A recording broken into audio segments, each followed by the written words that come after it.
로마서 제6장. 그러면 우리가 무엇이라고 말을 해야 하겠습니까? 은혜를 더하게 하려고 여전히 죄 가운데 머물러 있어야 하겠습니까? 그럴 수 없습니다. 우리는 죄에는 죽은 사람인데 어떻게 죄 가운데서 그대로 살 수 있겠습니까?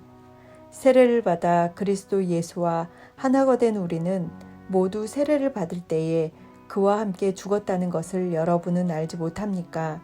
그러므로 우리는 세례를 통하여 그의 죽으심과 연합함으로써 그와 함께 묻혔던 것입니다. 그것은 그리스도께서 아버지의 영광으로 말미암아 죽은 사람들 가운데서 살아나신 것과 같이 우리도 또한 새 생명 안에서 살아가기 위함입니다. 우리가 그의 죽으심과 같은 죽음을 죽어서 그와 연합하는 사람이 되었으면 우리는 부활에 있어서도 또한 그와 연합하는 사람이 될 것입니다. 우리의 옛사람이 그리스도와 함께 십자가에 달려 죽은 것은 죄의 몸을 멸하여서 우리가 다시는 죄의 노예가 되지 않게 하려는 것임을 우리는 압니다. 죽은 사람은 이미 죄의 세력에서 해방되었습니다. 우리가 그리스도와 함께 죽었으면 그와 함께 우리도 또한 살아날 것임을 믿습니다. 우리가 알기로 그리스도께서는 죽은 사람들 가운데서 살아나셔서 다시는 죽지 않으시며 다시는 죽음이 그를 지배하지 못합니다. 그리스도께서 죽으신 죽음은 죄에 대해서 단번에 죽으신 것이요 그분이 사시는 삶은 하나님을 위하여 사시는 것입니다. 이와 같이 여러분도 죄에 대해서는 죽은 사람이요 하나님을 위해서는 그리스도 예수 안에서 살고 있는 사람이라는 것을 알아야 합니다. 그러므로 여러분은 죄가 여러분의 죽을 몸을 지배하지 못하게 해서 여러분이 몸의 정욕에 굴복하는 일이 없도록 하십시오. 그러므로 여러분은 여러분의 지체를 죄에 내맡겨서 불의의 연장이 되게 하지 마십시오. 오히려 여러분은 죽은 사람들 가운데서 살아난 사람답게 여러분을 하나님께 바치고 여러분의 지체를 의의 연장으로 하나님께 바치십시오. 여러분은 율법 아래 있지 않고 은혜 아래 있으므로 죄가 여러분을 다스릴 수 없을 것입니다. 그러면 어떻게 해야 하겠습니까? 우리가 율법 아래 있지 않고 은혜 아래 있다고 해서 마음 놓고 죄를 짓자는 말입니까? 그럴 수 없습니다.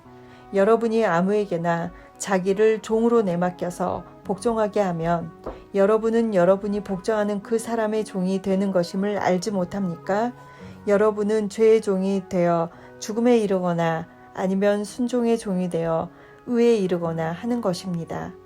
그러나 하나님께 감사하는 것은 여러분이 전에는 죄의 종이었으나 이제 여러분은 전에 받은 교훈의 본의 마음으로부터 순종함으로써 죄에서 해방을 받아서 의의 종이 된 것입니다.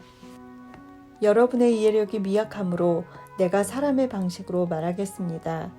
여러분이 전에는 자기 지체를 더러움과 불법의 종으로 내맡겨서 불법에 빠져 있었지만 이제는 여러분의 지체를 의의 종으로 바쳐서 거룩함에 이르도록 하십시오. 여러분이 죄의 종일 때에는 의에 얽매이지 않았습니다. 여러분은 그때에 무슨 열매를 거두었습니까? 이제 와서 여러분이 그러한 생활을 부끄러워하지만은 그러한 생활의 마지막은 죽음입니다. 이제 여러분은 죄에서 해방을 받고 하나님의 종이 되어서 거룩함에 이르는 삶의 열매를 맺고 있습니다. 그 마지막은 영원한 생명입니다. 죄의 삭은 죽음이요 하나님의 선물은 우리 주 예수 그리스도 안에서 누리는 영원한 생명입니다.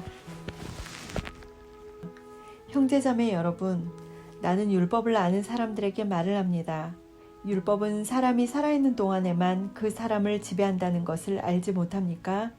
결혼한 여자는 그 남편이 살아있는 동안에는 법으로 남편에게 매여 있으나 남편이 죽으면 남편의 법에서 풀려납니다. 그러므로 남편이 살아있는 동안에 그 여자가 다른 남자에게로 가면 그 여자는 간음한 여자라는 말을 듣게 됩니다. 그러나 남편이 죽으면 그 법에서 해방되는 것이므로 다른 남자에게로 갈지라도 간음한 여자가 되지 않습니다. 나의 형제자매 여러분, 그러므로 여러분도 그리스도의 몸으로 말미암아 율법에 대해서는 죽임을 당했습니다.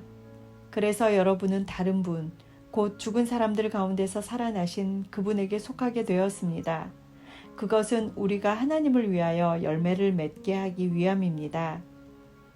이전에 우리가 육신을 따라 살 때에는 율법으로 말미암아 일어나는 죄의 욕정이 우리 몸의 지체 안에서 작용해서 죽음에 이르는 열매를 맺었습니다.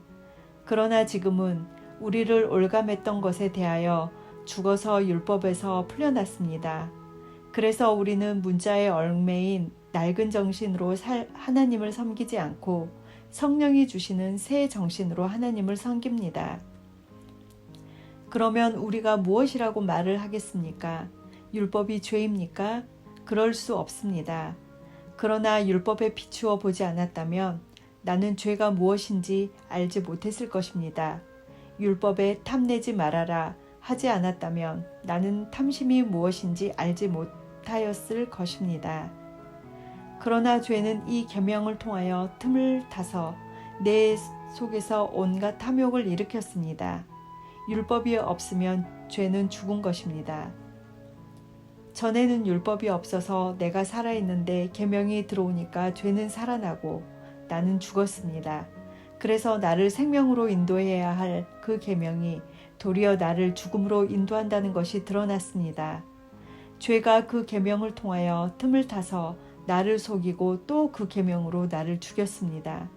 그러므로 율법은 거룩하며 계명도 거룩하고 의롭고 선한 것입니다. 그러나 그 선한 것이 나에게 죽음을 안겨주었다는 말입니까? 그럴 수 없습니다. 그러나 죄를 죄로 드러나게 하려고 죄가 그 선한 것을 방편으로 하여 나에게 죽음을 일으켰습니다. 그것은 계명을 방편으로 하여 죄를 극도로 죄답게 되게 하려는 것이었습니다. 우리는 율법이 신령한 것인 줄 압니다. 그러나 나는 육정에 매인 존재로서 죄 아래에 팔린 몸입니다. 나는 내가 하는 일을 도무지 알 수 없습니다. 내가 해야겠다고 생각하는 일은 하지 않고 도리어 해서는 안 되겠다고 생각하는 일을 하고 있으니 말입니다. 내가 그런 일을 하면서도 그것을 해서는 안 되겠다고 생각하는 것은 곧 율법이 선하다는 사실에 동의하는 것입니다. 그렇다면 그와 같은 일을 하는 것은 내가 아니라 내 속에 자리 잡고 있는 죄입니다. 나는 내 속에 곧 내 육신 속에 선한 것이 깃들여 있지 않다는 것을 압니다. 나는 선을 행하려는 의지는 있으나 그것을 실행하지는 않으니 말입니다. 나는 내가 원하는 선한 일은 하지 않고 도리어 원하지 않는 악한 일을 합니다. 내가 해서는 안 되는 것을 하면 그것을 하는 것은 내가 아니라 내 속에 자리 잡고 있는 죄입니다. 여기에서 나는 법칙 하나를 발견하였습니다. 곧 나는 선을 행하려고 하는데 그러한 나에게 악이 붙어 있다는 것입니다. 나는 속으로는 하나님의 법을 즐거워하나 내 지체에는 다른 법이 있어서 내 마음의 법과 맞서서 싸우며 내 지체에 있는 죄의 법에 나를 포로로 만드는 것을 봅니다. 아, 나는 비천한 사람입니다. 누가 이 죽음의 몸에서 나를 건져주겠습니까? 우리 주 예수 그리스도를 통하여 나를 건져주신 하나님께 감사를 드립니다. 그러니 나 자신은 마음으로는 하나님의 법을 섬기고 육신으로는 죄의 법을 섬기고 있습니다. 로마서 제8장. 그러므로 그리스도 예수 안에 있는 사람들은 정죄를 받지 않습니다. 그것은 그리스도 예수 안에서 생명을 누리게 하는 성령의 법이 당신을 죄와 죽음의 법에서 해방하여 주었기 때문입니다. 육신으로 말미암아 율법이 미약해져서 해낼 수 없었던 그 일을 하나님께서 해결하셨습니다. 곧 하나님께서는 자기 아들을 죄된 육신을 지닌 모습으로 보내셔서 죄를 없애시려고 그 육신에다 죄의 선고를 내리셨습니다. 그것은 육신을 따라 살지 않고 성령을 따라 사는 우리가 율법이 요구하는 바를 이루게 하시려는 것입니다. 육신을 따라 사는 사람은 육신에 속한 것을 생각하나 성령을 따라 사는 사람은 성령에 속한 것을 생각합니다. 육신에 속한 생각은 죽음입니다. 그러나 성령에 속한 생각은 생명과 평화입니다. 육신에 속한 생각은 하나님께 품는 적대감입니다. 그것은 하나님의 법을 따르지 않으며 또 복종할 수도 없습니다. 육신에 매인 사람은 하나님을 기쁘게 해드릴 수 없습니다. 그러나 하나님의 영이 여러분 안에 살아계시면 여러분은 육신 안에 있지 않고 성령 안에 있습니다. 누구든지 그리스도의 영이 없으면 그리스도의 사람이 아닙니다. 또한 그리스도께서 여러분 안에 살아계시면 여러분의 몸은 죄 때문에 죽은 것이지만 영은 의 때문에 생명을 얻습니다. 예수를 죽은 사람들 가운데서 살리신 분의 영이 여러분 안에 살아계시면 그리스도를 죽은 사람들 가운데서 살리신 분께서 여러분 안에 계신 자기의 영으로 여러분의 죽을 몸도 살리실 것입니다. 그러므로 형제자매 여러분, 우리는 빚을 지고 사는 사람이지만 육신의 빚을 진 것이 아닙니다. 우리는 육신을 따라 살아야 할 존재가 아닙니다. 여러분이 육신을 따라 살면 죽을 것입니다. 그러나 여러분이 성령으로 몸의 행실을 죽이면 살 것입니다. 하나님의 영으로 인도함을 받는 사람은 누구나 다 하나님의 자녀입니다. 여러분은 또다시 두려움에 빠뜨리는 종살이의 영을 받은 것이 아니라 자녀로 삼으시는 영을 받았습니다. 그래서 우리는 그 영으로 하나님을 아빠, 아버지라고 부릅니다.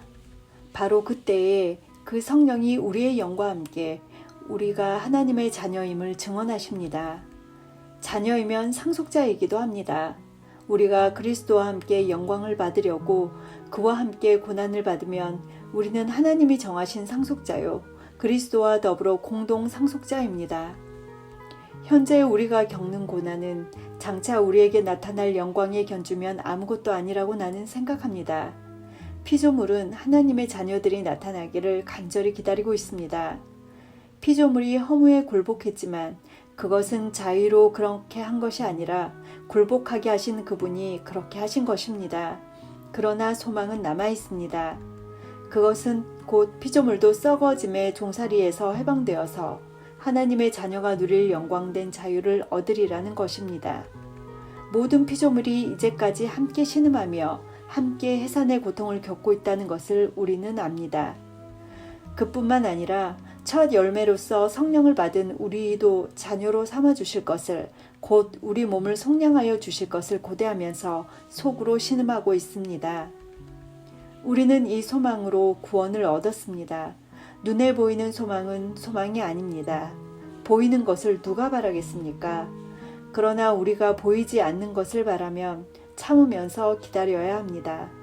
이와 같이 성령께서도 우리의 약함을 도와주십니다. 우리는 어떻게 기도해야 할지도 알지 못하지만 성령께서 친히 이루 다 말할 수 없는 탄식으로 우리를 대신하여 간구하여 주십니다. 사람의 마음을 꿰뚫어 보시는 하나님께서는 성령의 생각이 어떠한지를 아십니다. 성령께서 하나님의 뜻을 따라 성도를 대신하여 간구하시기 때문입니다. 하나님을 사랑하는 사람들, 곧 하나님의 뜻대로 부르심을 받는 사람들에게는 모든 일이 서로 협력하여 선을 이룬다는 것을 우리는 압니다. 하나님께서는 미리 아신 사람들을 택하셔서 자기 아들의 형상과 같은 모습이 되도록 미리 정하셨으니 이것은 그 아들이 많은 형제 가운데서 맏아들이 되게 하시려는 것입니다. 그리하여 하나님께서는 이미 정하신 사람들을 부르시고 또한 부르신 사람들을 의롭게 하시고 의롭게 하신 사람들을 또한 영화롭게 하셨습니다. 그렇다면 이런 일을 두고 우리가 무엇이라고 말할 수 있겠습니까? 하나님이 우리 편이시면 누가 우리를 대적하겠습니까? 자기 아들을 아끼지 않으시고 우리 모두를 위하여 내주신 분이 어찌 그 아들과 함께 모든 것을 우리에게 선물로 거저주지 않으시겠습니까? 하나님께서 택하신 사람들을 누가 감히 고발하겠습니까? 의롭다 하시는 분이 하나님이신데 누가 감히 그들을 정죄하겠습니까? 그리스도 예수는 죽으셨지만 오히려 살아나셔서 하나님의 오른쪽에 계시며 우리를 위하여 대신 간구하여 주십니다. 누가 우리를 그리스도의 사랑에서 끊을 수 있겠습니까? 환난입니까? 공고입니까? 박해입니까? 굶주림입니까? 헐벗음입니까? 위협입니까? 또는 칼입니까? 성경에 기록된 바 우리는 종일 주님을 위하여 죽임을 당합니다. 우리는 도살당할 양과 같이 여김을 받았습니다. 한 것과 같습니다. 그러나 우리는 이 모든 일에서 우리를 사랑하여 주신 그분을 힘입어서 이기고도 남습니다. 나는 확신합니다. 죽음도 삶도 천사들도 권세자도 현재 일도 장래 일도 능력도 높음도 기쁨도 그 밖에 어떤 피조물도 우리를 우리 주 예수 그리스도 안에 있는 하나님의 사랑에서 끊을 수 없습니다. 로마서 제9장. 나는 그리스도 안에서 참말을 하고 거짓말을 하지 않습니다. 내 양심이 성령을 힘입어서 이것을 증언하여 줍니다. 나에게는 큰 슬픔이 있고 내 마음에는 끊임없는 고통이 있습니다. 나는 육신으로 내 동족인 내 결례를 위하는 일이면 내가 저주를 받아서 그리스도에게서 끊어질지라도 달게 받겠습니다. 내 동족은 이스라엘 백성입니다. 그들에게는 하나님의 자녀로서의 신분이 있고 하나님을 모시는 영광이 있고 하나님과 맺은 언약들이 있고 율법이 있고 예배가 있고 하나님의 약속들이 있습니다. 족장들은 그들의 조상이요 그리스도도 육신으로는 그들에게서 태어나셨습니다. 그는 만물 위에 계시며 영원토록 찬송을 받으실 하나님이십니다. 아멘. 그러나 하나님의 약속의 말씀이 패했다고는 할 수 없습니다. 이스라엘에게서 태어난 사람이라고 해서 다 이스라엘 사람이 아니고 아브라함의 자손이라고 해서 다 그의 자녀가 아닙니다. 다만 이삭에게서 태어난 사람만을 너의 자손이라고 부르겠다 하셨습니다. 이것은 곧 육신의 자녀가 하나님의 자녀가 되는 것이 아니라 약속의 자녀가 참 자손으로 여겨지리라는 것을 뜻합니다. 그 약속의 말씀은 내년에 내가 다시 올 때쯤에는 사라에게 아들이 있을 것이다 한 것입니다. 그뿐만 아니라 리브가도 우리 조상 이삭 한 사람에게서 쌍둥이 아들을 수태하였는데 그들이 태어나기도 전에 무슨 선이나 악을 행하기도 전에 택하심이라는 원리를 따라 세우신 하나님의 계획이 살아있게 하시려고 또 이러한 일이 사람의 행위에 근거하는 것이 아니라 부르시는 분께 달려있음을 나타내시려고 하나님께서 리브가에게 말씀하시기를 형이 동생을 섬길 것이다 하셨습니다. 이것은 성경에 기록한 바 내가 야곱을 사랑하고 에서를 미워하였다 한 것과 같습니다. 그러면 우리가 무엇이라고 말을 해야 하겠습니까? 하나님이 불공평하시라는 말입니까? 그럴 수 없습니다. 하나님께서 모세에게 말씀하시기를 내가 긍휼히 여길 사람을 긍휼히 여기고 불쌍히 여길 사람을 불쌍히 여기겠다 하셨습니다. 그러므로 그것은 사람의 의지나 노력에 달려있는 것이 아니라 하나님의 자비에 달려 있습니다. 그래서 성경에 바로를 두고 말씀하시기를 내가 이 일을 하려고 너를 세웠다. 곧 너로 말미암아 내 능력을 나타내고 내 이름을 온 땅에 전파하게 하려는 것이다 하셨습니다. 그러므로 하나님께서는 긍휼히 여기시고자 하는 사람을 긍휼히 여기시고 완악하게 하시고자 하는 사람을 완악하게 하십니다. 그러면 그대는 내가 이렇게 말할 것입니다. 그렇다면 어찌하여 하나님께서는 사람을 책망하시는가? 누가 하나님의 뜻을 거역할 수 있다는 말인가? 오 사람아, 그대가 무엇이기에 하나님께 감히 말대답을 합니까? 만들어진 것이 만드신 분에게 어찌하여 나를 이렇게 만들었습니까? 하고 말할 수 있습니까? 토기장이에게 흙 한 덩이를 둘로 나누어서 하나는 귀한 데 쓸 그릇을 만들고 하나는 천한 데 쓸 그릇을 만들 권리가 없겠습니까? 하나님께서 하신 일도 마찬가지입니다. 하나님께서 진노하심을 보이시고 권능을 알리시기를 원하시면서도 멸망받게 되어 있는 진노의 대상들에 대하여 꾸준히 참으시면서 너그럽게 대해주시고 영광을 받도록 예비하신 자비의 대상들에 대하여 자기의 풍성하신 영광을 알리시고자 하셨더라도 어떻다는 말입니까? 하나님께서는 우리를 부르시되 유대 사람 가운데서만이 아니라 이방 사람 가운데서도 부르셨습니다. 그것은 하나님이 호세아의 글 속에서 하신 말씀과 같습니다. 나는 내 백성이 아닌 사람을 내 백성이라고 하겠다. 내가 사랑하지 않던 백성을 사랑하는 백성이라고 하겠다. 너희는 내 백성이 아니다 하고 말씀하신 그곳에서 그들은 살아계신 하나님의 자녀라고 일컬음을 받을 것이다. 그리고 또 이사야는 이스라엘을 두고 이렇게 외쳤습니다. 이스라엘 자손의 수가 바다의 모래와 같이 많을지라도 남은 사람만이 구원을 얻을 것이다. 주님께서는 그 말씀하신 것을 온전히 그리고 조속히 온 땅에서 이루실 것이다. 그것은 또한 이사야가 미리 말한 바 만군의 주님께서 우리에게 씨를 남겨주지 않으셨더라면 우리는 소돔과 같이 되고 고모라와 같이 되었을 것이다 한 것과 같습니다. 그러면 우리가 무엇이라고 말해야 하겠습니까? 의를 추구하지 않는 이방 사람들이 의를 얻었습니다. 그것은 믿음에서 난 의입니다. 그런데 이스라엘은 의의 율법을 추구하지만 그 율법에 이르지 못하였습니다. 어찌하여 그렇게 되었습니까? 그들은 믿음에 근거하여 의에 이르려고 한 것이 아니라 행위에 근거하여 의에 이르려고 했기 때문입니다. 그들은 걸림돌에 걸려 넘어진 것입니다. 그것은 성경에 기록한 바와 같습니다. 보아라, 내가 시온에 부딪히는 돌과 걸려 넘어지게 하는 바위를 둔다. 그러나 그를 믿는 사람은 부끄러움을 당하지 않을 것이다. 로마서 제10장. 형제자매 여러분, 내 마음의 간절한 소원과 내 동족을 위하여 하나님께 드리는 내 기도의 내용은 그들이 구원을 얻는 일입니다. 나는 증언합니다. 그들은 하나님을 섬기는 데 열성이 있습니다.